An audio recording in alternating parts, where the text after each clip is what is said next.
to the BJack70 show. I'm your host, Brandon Jackson, and big episode today, mailbag episode today. Want to say thanks to everybody who got their questions in. Got a lot of questions to answer today, but appreciate you guys sending those in. And this is, if you're watching this when it comes out on Monday. I have a WNBA draft question in here, and I didn't realize that the draft was on Monday. So I wanted to get this out ahead of that draft happening, because I am going to talk about that a little bit later on. This is going to be the only episode coming out this week. I am going to take the rest of the week, going to take some time, get a couple things together, get ready for the NFL draft coming up next week, and I'm going to prepare for the drop of the Patreon channel. Browns Ball Talk is going to start Monday, April 20th. Going to have Browns, going to really basically just going to be dissecting film on Browns prospects, see who they end up drafting. We'll deep dive into those guys specifically after the draft. But throughout the year, there's going to be, all of my film breakdowns, and you've seen me do a couple of them on the channel here. All of my film breakdowns are going to move over to that Patreon, just because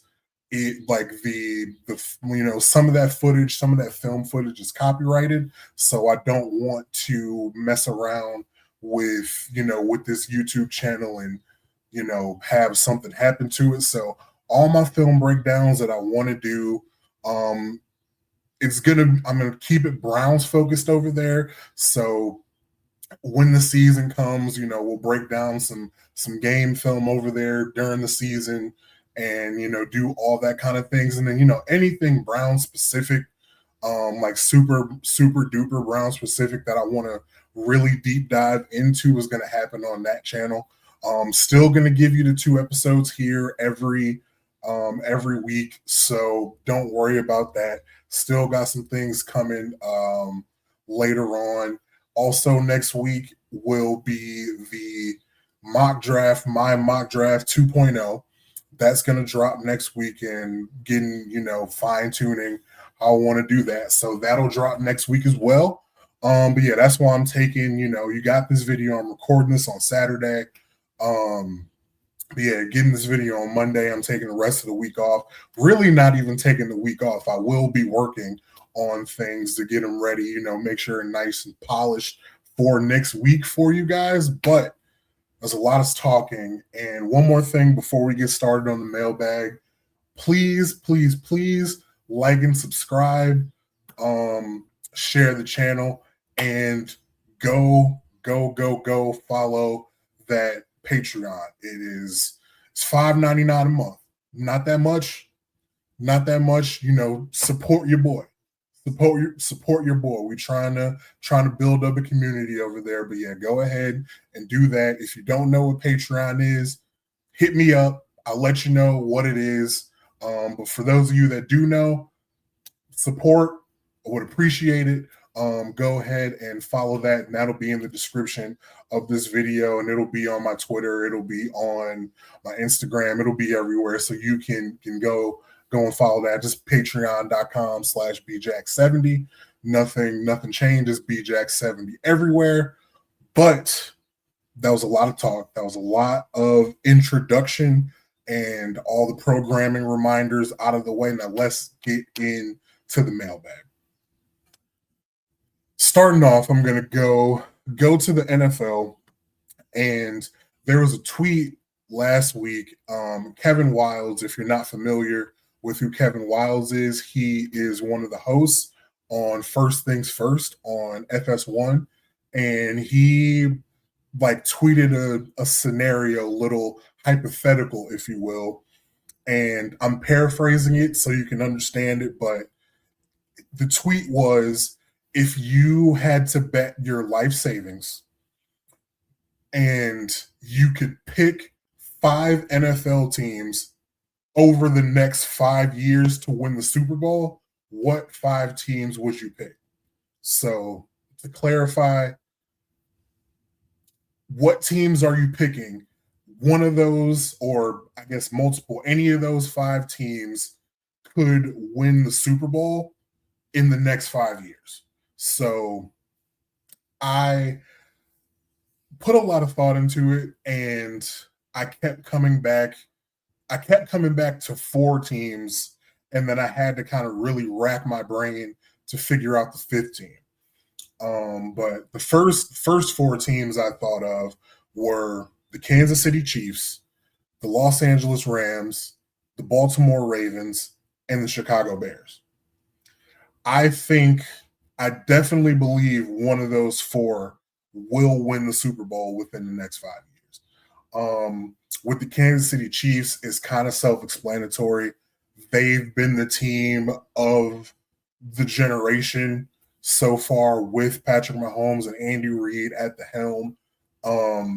They keep retooling. They keep doing the proper work to move forward and keep building their team up. They traded, a few years ago, traded Tyreek Hill away, get some first round picks, pick Trent McDuffie, and then now Trent McDuffie is, giving them all pro years, and now he wanted to get a contract. They traded him away to the Los Angeles Rams, got some picks back for him, and they just keep doing it. They just keep rotating guys in there, and they know how to scout. They know how to draft. They know how to develop. So I'm putting my belief in Patrick Mahomes. Is Andy Reid going to be there for the next 5 years? Could be, not sure. But I'm going to put my trust into Patrick Mahomes in that way. The Los Angeles Rams. They're knocking on the door every single year. They've already won one. They won one in the previous 5 years, and Matthew Stafford just won MVP. You would think he's going to start slowing down, but there's no real indication that it's going to happen anytime soon. I mean, the only indication is that he's 39, I think going on 40. So it's going, everybody's not Tom Brady. Everybody's not Aaron Rodgers. And, Aaron Rodgers might not even be Aaron Rodgers, but we'll get to him later. Everybody can't play at a high level for this long, especially somebody like Matt Stafford. We know the back is messed up. So this is really a bet in for next year or for the next 2 years. I'm not expecting the Rams to be top tier contenders for too much longer. But they've essentially been knocking on the door every single year for the past 5 years. And I see, as long as Stafford is playing at the level that he's been playing at, I see no reason to drop them down.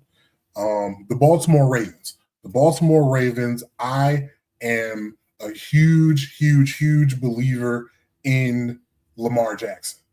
And me picking them is a Lamar Jackson vote of confidence. I believe that he is capable of winning in the playoffs and winning a Super Bowl.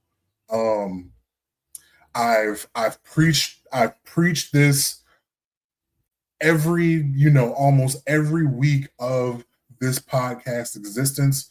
I'm a huge believer in the statistic that still holds true. If you don't win a Super Bowl within the first 5 years of your quarterback and head coach being together, you're not going to win one. So they finally heeded the advice. John Harbaugh is out of there. They got Jesse Minter in there. The clock is going to reset. Will they win within the next 5 years? I would bet on them to do so. I would bet on them to be one of the teams in the running. So that's why I got the Baltimore Ravens here. Chicago Bears. The Chicago Bears, I damn near want to be a Bears fan because it feels like it's fun over there They have their quarterback. Caleb Williams is phenomenal. They have their head coach, Ben Johnson. You know, he's super aggressive. Last year was his first year head coaching. He's only going to get better from here. He's going to learn from the mistakes that he made year one and add on it year two. Um, they have, they got Luther Burden third. They got Roma Dunze. They, you know, they're set up for success to keep going in the future. But when you got that that head coach quarterback locked in like that, you're going to be dangerous for a long time. And then the last team that I chose for this in the next 5 years, and might be a surprise to some people. And no, it's not the Browns. I'm not that dumb. It is the Minnesota Vikings. It's the Minnesota Vikings, and I know if you watched this podcast, you're like, you are that much of a Kyler Murray homer, and I might be, but Kyler isn't the reason why I'm making this pick. I am a full 100% believer in Kevin O'Connell and what he can do as a head coach. I think at some point they are going to get their franchise quarterback in that building. I don't know how, I don't know when, I don't know why, I don't know who it's going to be, but they'll get that guy in there. And when Kevin O'Connell can lock in with his guy, like Ben Johnson has locked in with Caleb Williams, like Andy Reid is locked in with Patrick Mahomes, they already took off with Sam Damn Darnold. So imagine what you could do with an even better locked in quarterback. So 5 teams I'm choosing to take to win the Super Bowl over the next 5 years. One of these teams, the Chiefs, Rams, Ravens, Bears, and the Vikings. So there you go. I don't know. I mean, we'll see. I'm not going to put any, real stakes on this, but I'm definitely going to be thinking about it once the season gets here. We'll keep track of it for the next 5 years. One of these teams is definitely bound to get there. So we'll see how it goes. But yeah, that wasn't a question from anybody. That was just something I saw on Twitter. So thanks to Kevin Wilds, and I'm not going to shout out everybody who sent the question, because some of these are questions that I made up myself, and that kind of was one of them. So let's move on. The next one: rate your top 3 positions of need for the Browns headed into the NFL draft. This one, pretty simple: left tackle, wide receiver, and slot corner. In that order. I was shout out to Quincy and Corey Kinnan. I watched the podcast that they did together on Q's show. I watched that, and they kind of talked about how offensive tackle is such a premium position. And I hate talking about premium position and positional value and all that, but it's a premium position in the sense that it's very hard to get a great, even good tackle. And the only way you can get good ones is in the draft, because no really good tackles hit the market in free agency. Every now and then you'll get one that's traded, but they're getting traded to get signed to a lucrative contract. So anybody that's just out there sitting in free agency is not going to be like your franchise type left tackle, all pro Bowl franchise guy. So if you want to get one of those guys, you have to draft them. And the Browns need one. In good conscience, they cannot go into 2026 thinking that DeJuan Jones is going to be their starter for 17 games at left tackle. It that just cannot happen. That cannot be the case. He's too much of an injury risk, and I'll support him. With the weight loss journey and getting healthy and doing everything, but you cannot count on that gentleman to be healthy for a full 17. You just can't. And in this, if you look in this draft, there are, let's see, 1, 2, 3, 4, 5. So there's about 6 offensive tackles, about 6 or 7. Sorry, I really didn't mean to do that, but about 6 or 7 tackles that are going to be considered to go in the first round. And all of them could be gone by the time you get to 24. So if as a Browns organization, you really, really, really need to get your tackle at the top of this draft. It feels like more likely than not, the Cowboys are going to come up and the Browns are going to move down. It really feels like that is going to happen. The only thing is I don't know who the Cowboys specifically want. Like if they want to get David Bailey, I feel like David Bailey is going to be gone before 6. Do they want to come up for Caleb Downs? Like I said, I'm recording this on Saturday. Caleb Downs is on his 30 visit with the Dallas Cowboys, so hopefully that goes well. So if the Browns move back, they can get a really good tackle at 12, and I'll be cool with that. But if they don't move back, I still think they need to handle that position at 6 overall. But they need receiver. They need receiver help. But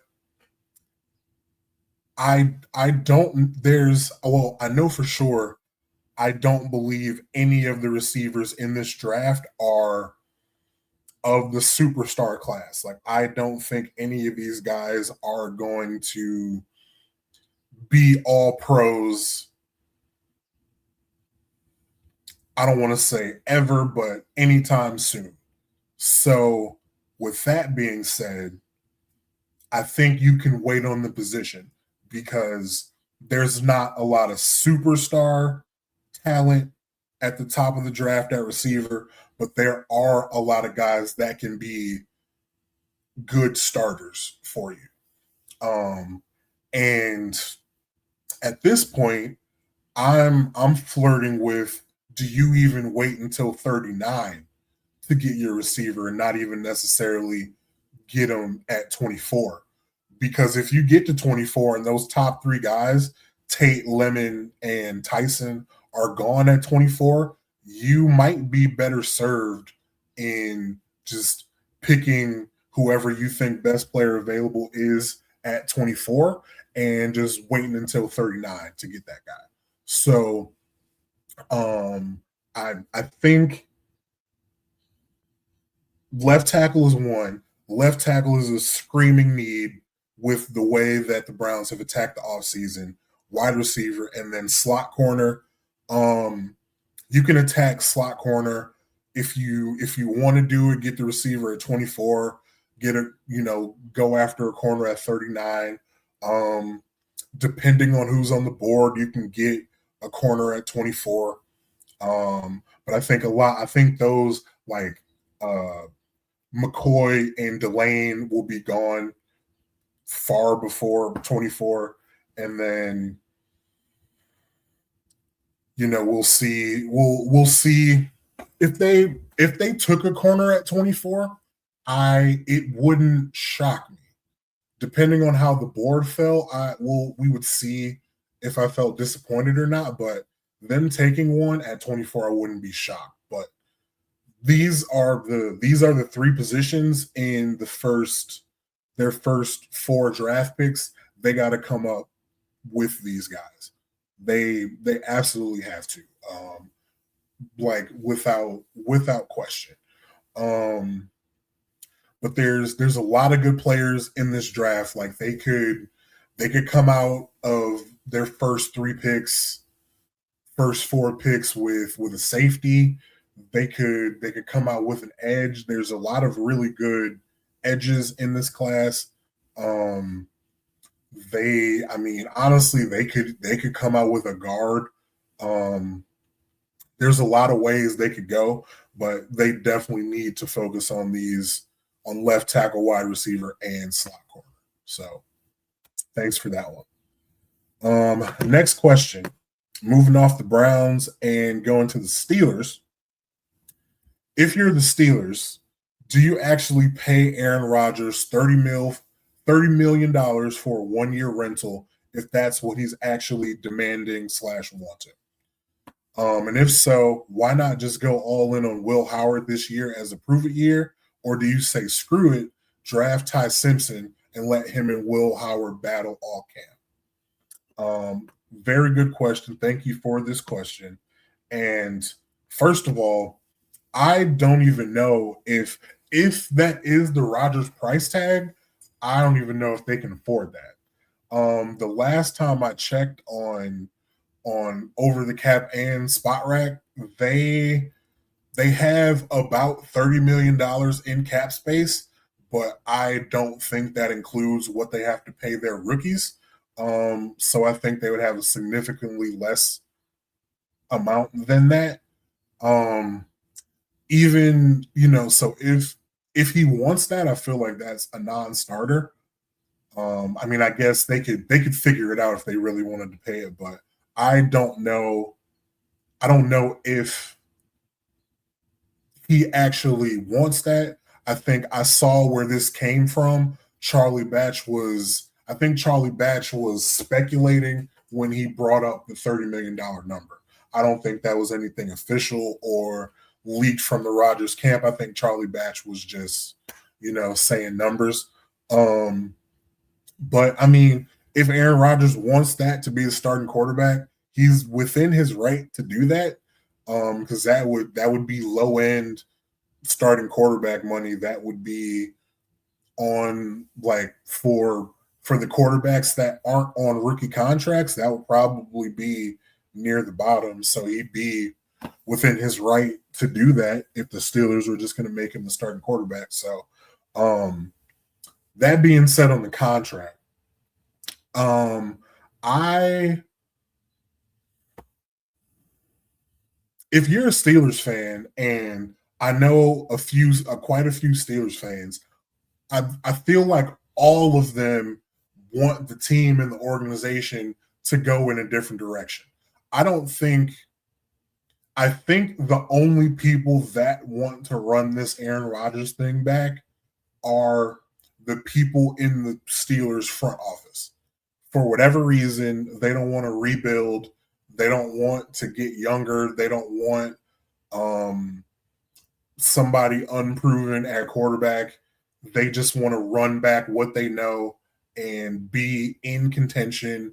Go 8-9, go 9-8, go 8-1, and be fighting for a wild card spot at the end of every regular season. That is what the organization has done, and with hiring Mike McCarthy and seemingly what they're doing with Aaron Rodgers, that's what they want to do. But they have to be the only ones that want that. Everybody else wants him to do something else. Um, as far as Will Howard goes, I think people in the building are fans of Will Howard, and that might be the reason that they're comfortable waiting for Aaron Rodgers. If Aaron Rodgers just ups and decides that he doesn't want to be the guy, if he wants to retire or if he wants to wait for another opening later in the season, that they might just ride out with Will Howard. And if they do, that's their prerogative. I don't know if I was a Steelers fan, I don't know how I would feel about that. Knowing you know, coming from the lens of my own team, the Browns, not having um, what feels like a really good plan at quarterback right now, I can empathize with a Steelers fan because I don't want, I wouldn't want Aaron Rodgers. We just saw what it looked like. Um, and I feel like he did as well as he possibly could have. And it's not enough. It's not enough. This team is only getting older. One at some point they got to rip off the band-aid and they got to start to rebuild. And I guess if I was a Steelers fan, I would want Will Howard to show what he could do, because either he shows what he can do, and it's good and he's your guy, or it's not good enough. He's a 6th round pick and you get rid of him and you're in range to draft a quarterback in 2027. As far as Ty Simpson goes, wouldn't do it. That would be kind of splitting the baby, and I don't think Ty Simpson is going to be your guy. But if they did pull the trigger on draft day, I would understand.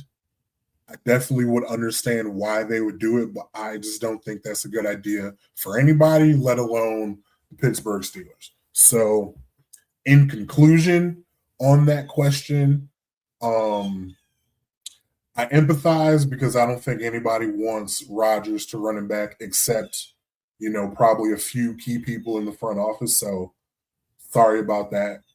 And then if it's not Rodgers, at this point in the offseason, let Will Howard rock out. Or if it's not him, Tanner McKee from the Eagles, if you make a trade there. Otherwise, let Will Howard rock out, but don't do the Ty Simpson route. I think that's just going to be a waste of everybody's time. And given what it looks like in 2027 with the quarterbacks, I think they would regret that decision, tying themselves to a 1st round quarterback or even a 2nd round quarterback this year. I just don't see it happening. So, appreciate that one. Thank you for that question. The next one, what do you think about Travis Hunter being a full-time corner now? It's not surprising. I'm not surprised that he's just going to be full-time corner and a small-time contributor on offense. But I thought they would give it one more year to see if he could do the full two-way thing. But yeah, I'm not surprised, but I did think they would try to do it for one more year just to see. But it kind of makes sense given what they were doing on offense to end the season with Jacoby Myers, Parker Washington, and the jersey and shoulder pads of Brian Thomas Jr. They were cooking. My boy Trevor Lawrence was out there cooking.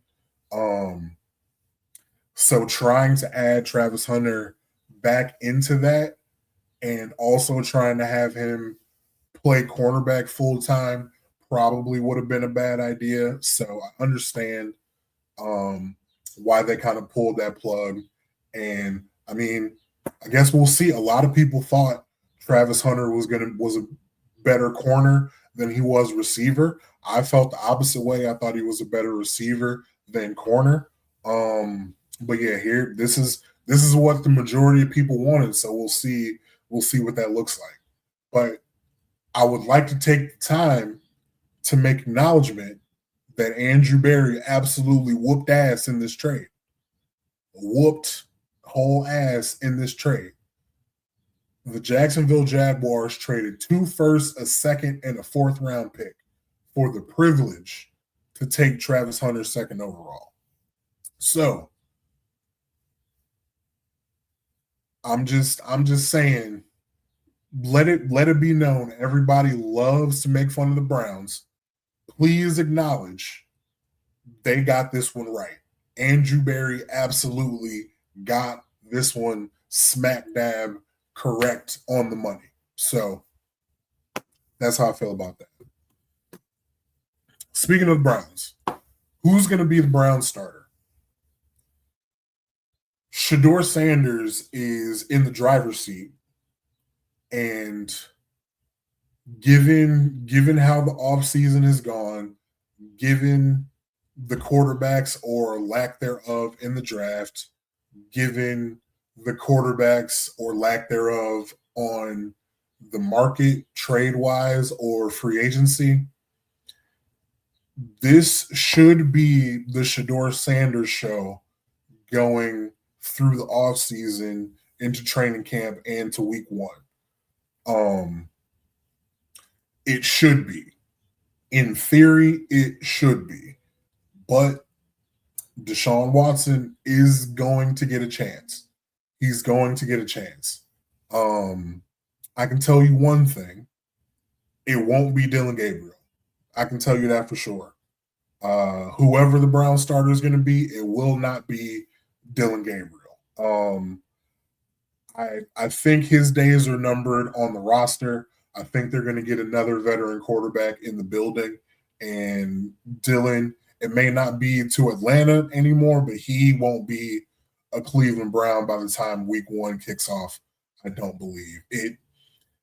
He can't take snaps. I think if I'm picturing Cleveland Browns Stadium in my mind's eye, and it's week one, and or whatever, the home opener, and the first team offense takes the field, and it's Deshaun Watson at quarterback.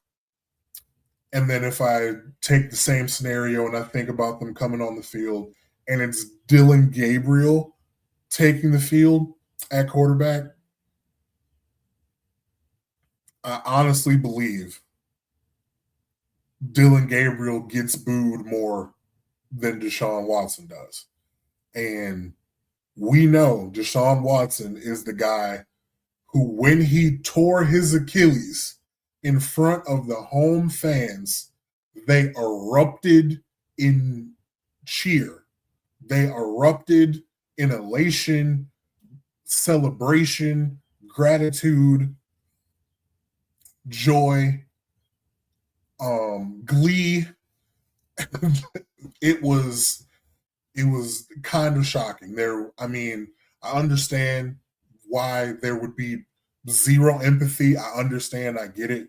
But as a football player, as a football player and somebody now who has experienced an Achilles tear, I couldn't cheer for that. But that being said, I think Dylan Gabriel would still get booed more. So it can't be him. It cannot be him. I'm sorry. But who is it going to be? If I'm betting week one, I would say Shedeur Sanders. It has to be. It has to be. If he doesn't, if he's not the starter, it's disastrous, because if he can't beat out the player formerly known as Deshaun Watson throughout the offseason, where they're both on an even playing field. They're not on an even playing field. He is the incumbent. He's going to have the better opportunity. Not like last year when he's starting at fourth he's going to be starting at first. So if he doesn't, if he's not the starter, it is just a disaster and a terrible indictment for him as a quarterback. So personally, I hope that doesn't happen. Personally, I would hope that he's the starting quarterback, and I hope it goes well. Because if you're a Browns fan, not just because of if you like Shador Sanders or not, if you don't like him or not, the best case scenario for the Cleveland Browns is for Shador Sanders to work out. Because if he is good enough to be your starting quarterback, he is super cheap for 2 more years. So you can kind of bridge the gap with your starting quarterback and all the dead money that's going to come off of Deshaun Watson's contract. So you can counteract that dead cap versus your super duper cheap starting quarterback. So that would be the best case scenario. Worst case scenario is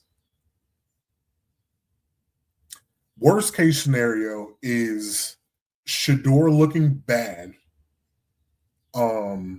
Either bad enough that he is never the starter at all in 2026, or he is the starter and he's bad enough to get benched. And then Deshaun Watson plays well enough. If he plays well enough to take you out of contention of to be in quarterback range in the draft in 2027, but not good enough to get you in the playoffs, or not good enough to, dare I say, give an extension to. But I mean, given the way some people feel about him, most people feel about him, worst case scenario could be him playing well enough that it's a discussion. Oh God, is he our quarterback still again? Maybe.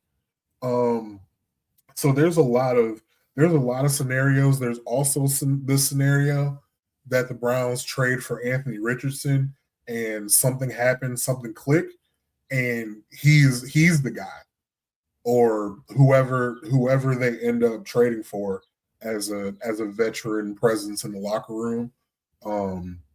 That guy is just the best one out of the 3 or 4 in the room. So that is a long way to answer who's going to be the Brown starter. It better be Shador Sanders. That is the answer. It better be Shador Sanders. Thank you for the question.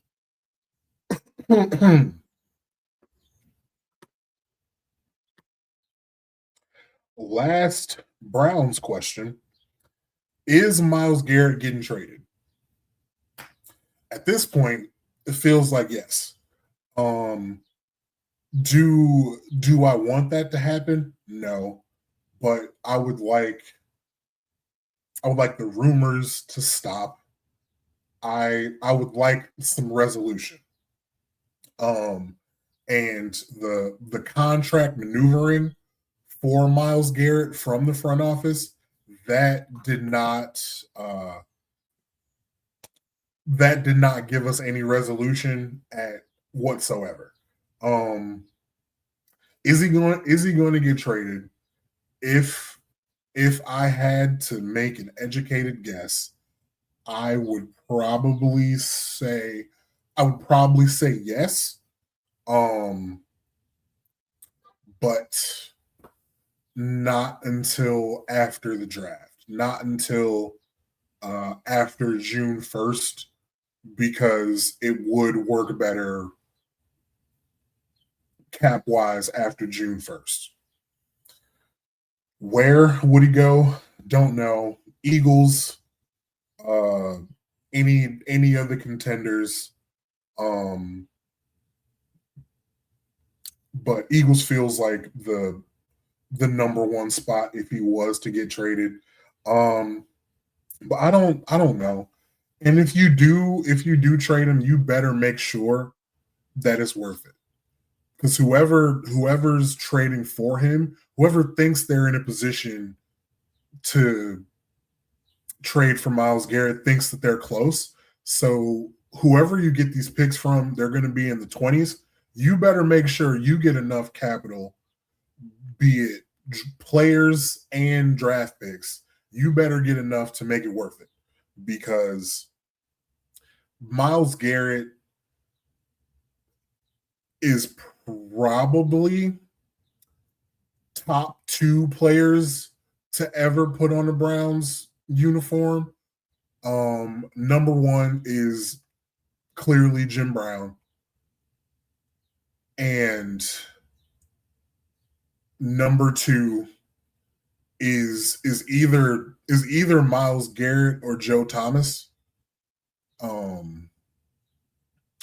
And forgive me if I'm forgetting somebody obvious, but I feel like the top three comes down to those three. And if you're going to trade away that guy who's still in his prime, you absolutely better make it worth it. You better make it worth it if that's what you're choosing to do. So, yeah, but this like the again, this is Saturday. The rumors are going crazy. People are talking about him getting traded. The speculation became greater when he didn't show up for voluntary workouts, which I don't know why. Has he ever shown up for voluntary workouts? Like, we have to stop. I'm saying we, but like the media has to stop making this a thing when football players don't show up to voluntary workouts. Voluntary workouts in the NFL are actually voluntary. You do not have to be there. Especially if you're a star player or any kind of player with leverage, you do not have to be there. You don't need to be there. If you're in college football and they tell you it's a voluntary workout, you have to be there. You're going to be there. You better not be there in college. But if it's voluntary in the NFL, you absolutely don't have to be there. So why people keep getting bent out of shape when star players don't show up to voluntary workouts, I don't know why, but this is the world that we're living in NFL media, and I don't like it. So I'm not reacting to, like, I'm not bringing this up because he didn't show up to voluntary workouts. I'm talking about it because everybody else is talking about it. So, but yeah, if I don't want him to get traded. I want Myles Garrett to be a Brown for life. I want him, like Andrew Berry said, to go from Cleveland to Canton. It would be a great story if this team ever finds real success. I want him to be a part of it. So, yeah, but at this point, it feels like he's going to get traded at some point. So, and hell, if I know who knows, I'm recording this now. He could be traded right now. Who the hell knows? So, all right, switching gears for a little bit. I got a question. I had mentioned that I wanted people to give me mailbag questions about, everything, whether it be, even entertainment, TV or movies or anything. And I said that because if you are unaware, I have a second YouTube channel, and it is aptly named The Second Screen. And I've done a lot of gaming on that channel. And starting now, I I'm doing TV, movie, entertainment reviews on that channel. And the question I got that was entertainment related is about a TV show that I just finished watching. And the question was, is Paradise the worst TV show you ever seen or the best TV show you ever seen? Um, and to be frank, it's neither, but I will give you guys a little preview of my Paradise season 2 review over on the second screen right now.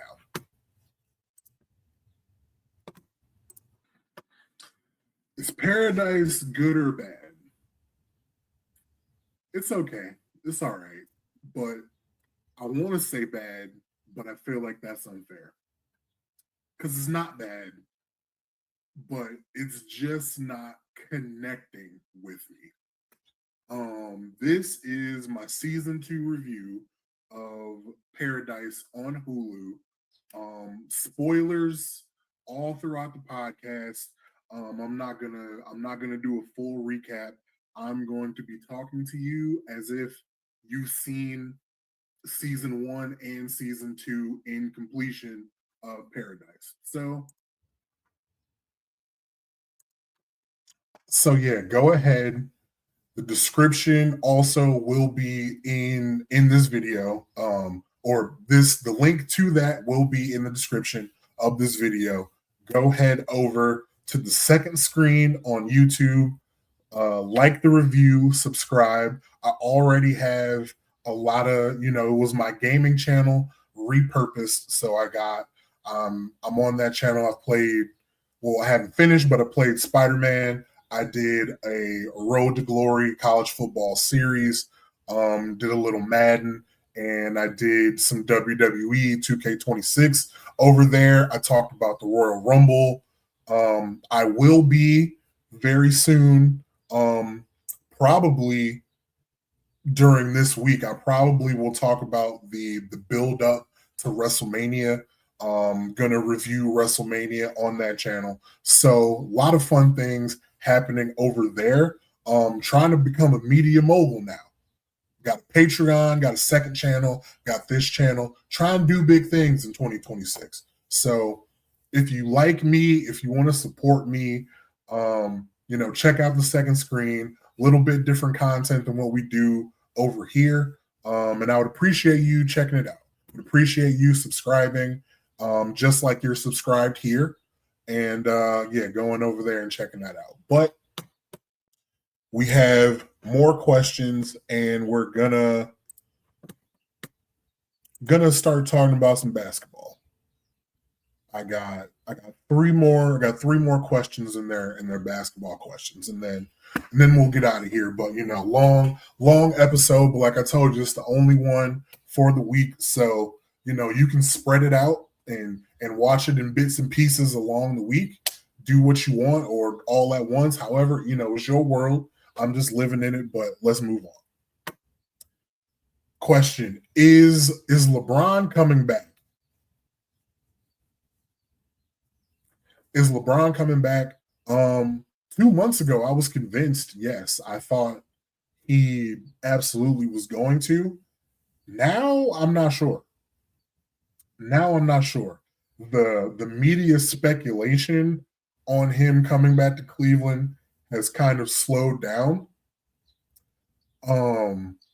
So I don't know if he's coming back to the Cavaliers, but the thing is, I feel like he can't go back to the Lakers. I feel like he's not going back to the Los Angeles Lakers. Then again, it had before Austin Reeves and Luka Doncic got hurt, they were on a run. They were on a crazy run, crazy streak, and the team was humming. It was a well-oiled machine. Does he want to go back to the Genie Bus organization like that? I feel like we swept that under the rug, but that was a big deal, that article that came out on ESPN detailing the whole Bus family drama. and LeBron's name just got like dropped into the middle of it. Um, I feel like, I mean, we know LeBron. We know LeBron is a petty king. We know LeBron is a passive aggressive king, and he probably didn't take that lightly. I'm sure he didn't take that lightly. So is he going to give the last few years of his services to a family, to a woman that doesn't appreciate him, damn near disrespected him? I don't think so. So if he doesn't go back to the Lakers, where else can he go? Um, and what's the process of him going to a different team? I'm not sure how it's going to work. Like before, when he left to go to Miami, him, Wade, and Bosch, they all didn't take the max. Um, which was fine, but that was a different era of salary cap. In 2026, he'll be 42 years old, I think, his next birthday. Um, he it like it would be okay for him to at this point in his career take like a mid-level exception or a veterans minimum if he wanted to do that. Um, before any star player in the NBA, if they take less than the max, like that's gonna be frowned upon by the players union, because teams are gonna be like, oh well, if so and so did it, then why do you think you're worth the max, and blah blah blah. So like for a league standpoint, it really he wasn't able to take less money, because he's been the face of the league. He's been that guy. He has to, like, he just can't do that. But now, at his big age, I think it would be acceptable for him to take a mid-level exception, to take a veterans minimum, to finish out his career in the way that he wants to. Um, but I, I'm saying I think it would be acceptable, but is that something that he wants to do? He might not. He might not want to do that. The last time I talked about LeBron on this podcast, I said the Lakers were Luca's team, and after that, they were AR's team. Like LeBron was third in the pecking order, and he was playing like it. He was that third guy. But now that they're hurt, as of recording, the last two games he's played, he's dominated, absolutely dominated like a first option still at 41 years old. So does he want to take a back? Does he want to leave Los Angeles and still be the third banana somewhere else? Does he want to come to Cleveland and be the third offensive weapon behind James Harden and Donovan Mitchell? Maybe some nights even Evan Mobley. Is that something that he's looking to do? I don't think so. Um, but I I thought it was more plausible when I thought it was more plausible for him to accept a lesser role when I thought that that third guy role was the best role for him. But as we're seeing in this past week, he still has the ability to be the number one guy. He still has the ability to control the game on the offensive end. Um, and of course, that's not something he can do for a full 82. But when you know you still have that ability, I don't know if you can just like give that up so easily. Um, so I don't know. Is he coming back? I again personally, I would love him to be back. I want him and I want Bronny to be Cleveland Cavaliers. Um, but I don't think he's going to retire. So if he doesn't go back to Los Angeles and he doesn't come to Cleveland, where else where else is he going? Like where else? Like the other team that was mentioned every time we talk about him leaving is Golden State, but I absolutely don't see that happening. Um, that can't happen. So where else does he go? Does he go to the Knicks? Does he finally, fulfill the prophecy of him in a Knicks uniform? Um, I don't know. I don't know. I think it only makes sense for him to be a Cleveland Cavalier for the third time and to end his career, go do the full retirement tour thing in a Cleveland Cavaliers uniform. We can build the statue while he's still playing. Um, we can run back all the classics. It would be a great year, an unbelievable way to go out. But I have no idea. I have no idea. So to answer the question specifically, is he coming back? The best I can do is I don't know. I hope so. Okay. Next question. Who are going to be the top 5 picks in Mondays today if you're watching it when it releases the WNBA draft? Who are going to be top 5 picks?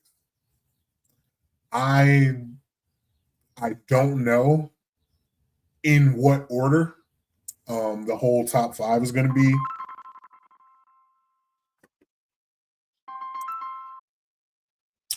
I don't know the order of who's going to go in the top 5, but in some order, it'll be AZ Fudd from UConn, Lauren Betts from UCLA, Olivia Miles from TCU, uh, Flauget from LSU, and our fan from Spain. I think she's from Spain. And I was until today, I hadn't taken the time to find out, but I was unfamiliar with her game. But she is a 6'6" big, and she's only 19 years old. She plays for Spain in for the FIBA stuff. She to be 19 and to be 6'6", she's incredibly fluid with her movements. Um, it's very possible she goes number one overall. She's incredibly fluid with her movements. She has a mid-range touch. Actually, I have taken the time to pull up her highlights, and we can watch a little bit of her highlights together. In this one. Tough shots. You'll see which one she is. Get her more open shots. A very good pick and roll, and Mark Pull out to the right. Money in the bank. no tough shots for Paige. Any shot is a good shot for Paige. Tries to get into Carrera, but our fam wants it up top. Rip, step back. That one is good. Yeah, we want that on our team next year in the W. For sure, especially when she gets the ball in the middle. She can play, she has the space to play one-on-one.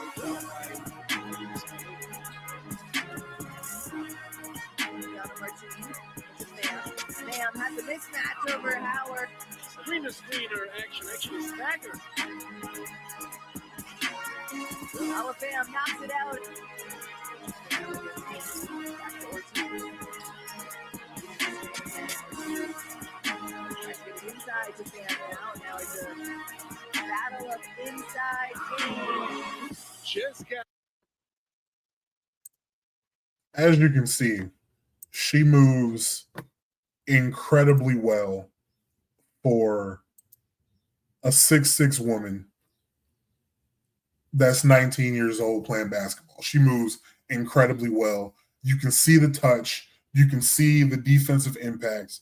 But again, this is the most recent highlights I've seen of her. And it would be like an incredible projection for her going forward.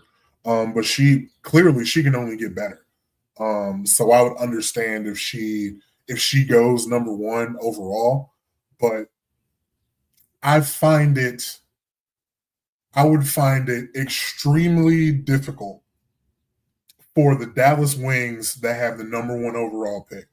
If you are going to build your franchise around Paige Beckers, I'd find it really, really, really difficult to sell to their franchise player and to their fan base that they had the number one pick and they didn't take their franchise player's girlfriend. I don't see how they can not take AZ. And it wouldn't just be like they took AZ just to take AZ.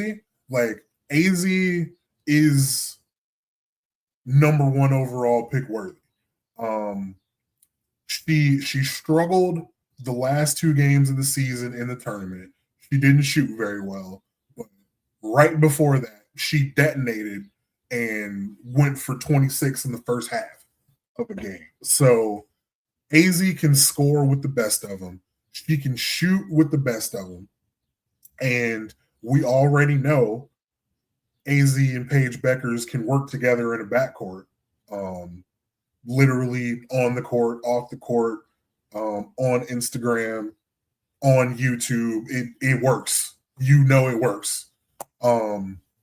So I can see them doing that, but if they weren't, if they didn't go in that direction, they better be right.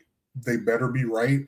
And that's if you feel like if you're gonna keep Paige Beckers around in a Dallas uniform for her whole career. If you don't think you're going to do that, if you don't feel like that's the thing that you're going to do, then you don't have to take AZ. But like I feel like if you're going to do that, then you just have to take AZ number one. Past that, I have no idea what the order is going to be, but I feel like those are the women that will be taken. AZ, Lauren Betts, Olivia Miles, Awa Pham, and Flau'jae Johnson.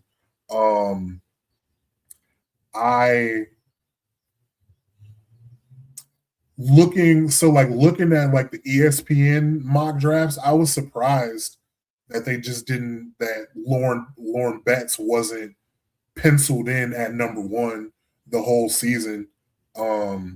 Just because she's a big I feel like they love to just take the bigs no matter what in the WNBA, but yeah, AZ was like the projected number one overall pick for a long while. I don't know why it would change now. I mean, again, she had two bad games the last two games of the season, which is tough because they wanted to win a national championship, but it happens. People, players mess up.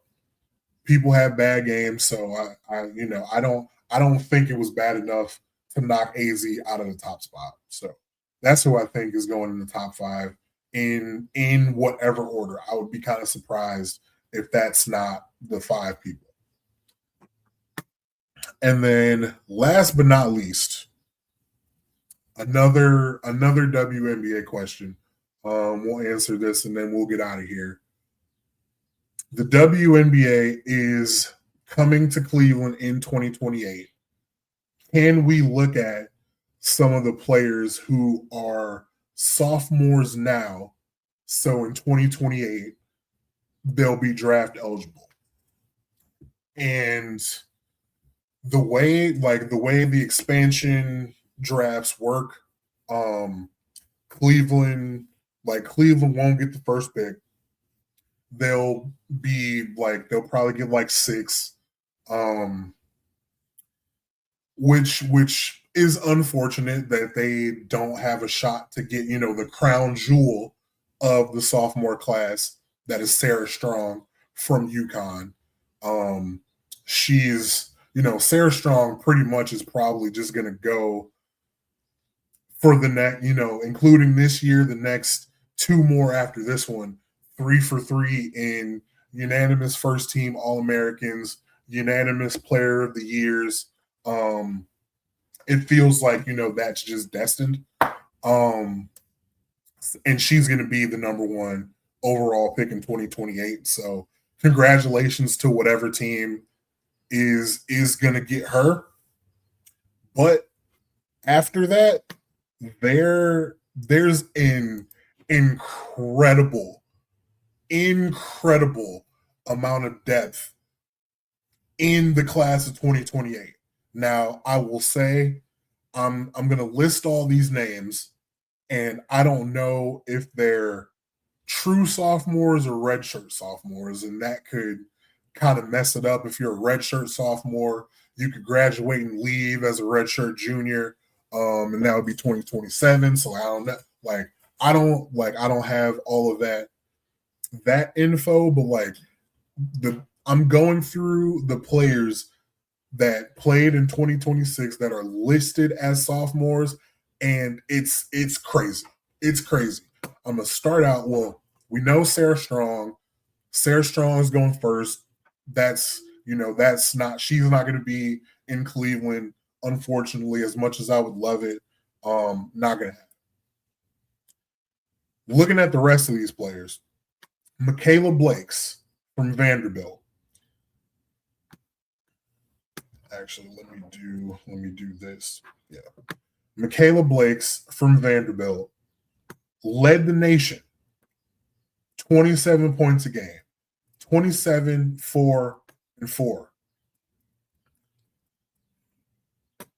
Like that as a sophomore. 27 a game as a sophomore is insane. Then we have Toby Fournier from Duke, a sophomore forward, 6'2", averaging 17 a game and 8 rebounds. What's the rest? 1 block a game. A block. Oh, no, excuse me. That was their freshman year. This year, 2.2 blocks a game. 33% from 3. Yeah, the depth of this class is insane. Michigan has 3 sophomores, 3 of them. I mean, they have more, but these are the 3 that really made a difference, impact this year. Mila Holloway, 12 points, 4 rebounds, 4.8 assists. Then you got Olivia Olsen, who was either I forgot. I looked it up earlier. I don't remember if she was AP third team or honorable mention, but she was on the list. 19 points, 6 rebounds, 2.5 assists. 1.4 steals, 0.5 blocks, 38% from 3. 80. I'm sorry, I'm reading the wrong year. 1.8 steals per game. Not great from 3 this year, but last year was 38% from 3. And then the last one of the Michigan sophomores, Silas Swords, 15 a game, 4 rebounds, 2.4 assists. And then this year, 1.6 steals a game, 34% from three. Last year, 35% from three. And that's just Michigan. Then you go down to Columbus, Jeloni Cambridge, 23 a game, 23, almost 6 rebounds, 4 assists per game. 36% from three, 1.9 steals a game. Like these women early in their careers are going absolutely crazy. Talia Scott, 20 a game, 2.5 rebounds, 2.5 assists.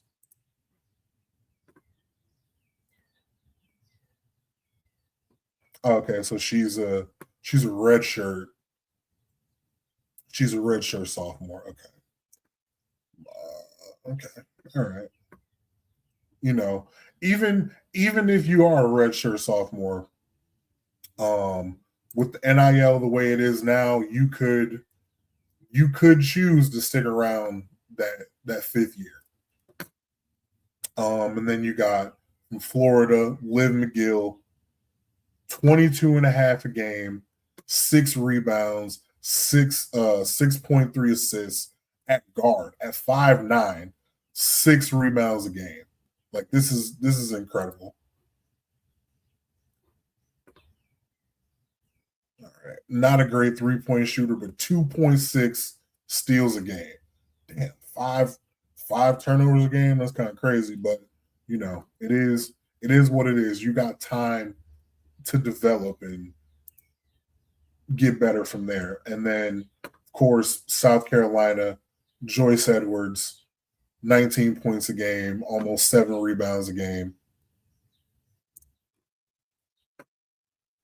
1.8 steals, 1.1 blocks, and not a 3-point shooter.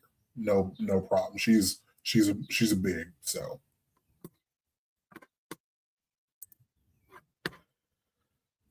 Yeah, man. It is a good time. It is a good time to be a women's basketball fan because you have that sophomore class. You got next year Juju Watkins coming back from torn ACL. You got Juju Watkins coming back from torn ACL. Got Hannah Hidalgo, Audie Crooks. It's a great time to be a women's basketball fan because they're all over the sport on all levels, you know, all over Unrivaled, the WNBA, college basketball, high school basketball, they're everywhere. Even the freshman class, Aaliyah Chavez and Jazzy Davidson going crazy at Oklahoma and USC. It's a great time. It's a great time to be alive. WNBA coming to Cleveland in 2028. I can't wait. I'm going to be at a bunch of those games. I hope the prices are affordable for families, but as long as they are, I will be posted up all summer 2028 at Rocket Mortgage Fieldhouse to be watching the Cleveland WNBA franchise. So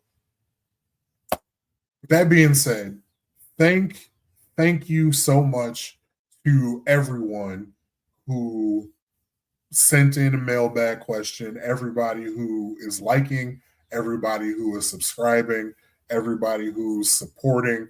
I see you guys out in the wild all the time telling me that you watch the podcast. I appreciate you doing that.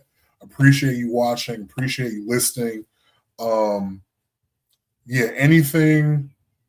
Anything else you want me to address, leave it in the comments. But yeah, this is going to be again only episode for this week. I will see you guys next week with the Patreon and Mock Draft 2.0. Go to the second screen, see me talk about Paradise, see me play some wrestling video games, see me talk about WrestleMania. At some point, I'm going to talk about the drama And yeah, follow me TikTok, Twitter, Instagram at bjack70. And yeah, if you're still watching, if you're still here after an hour and 15 minutes, I thank you. I appreciate you. And I'll see you in the next episode.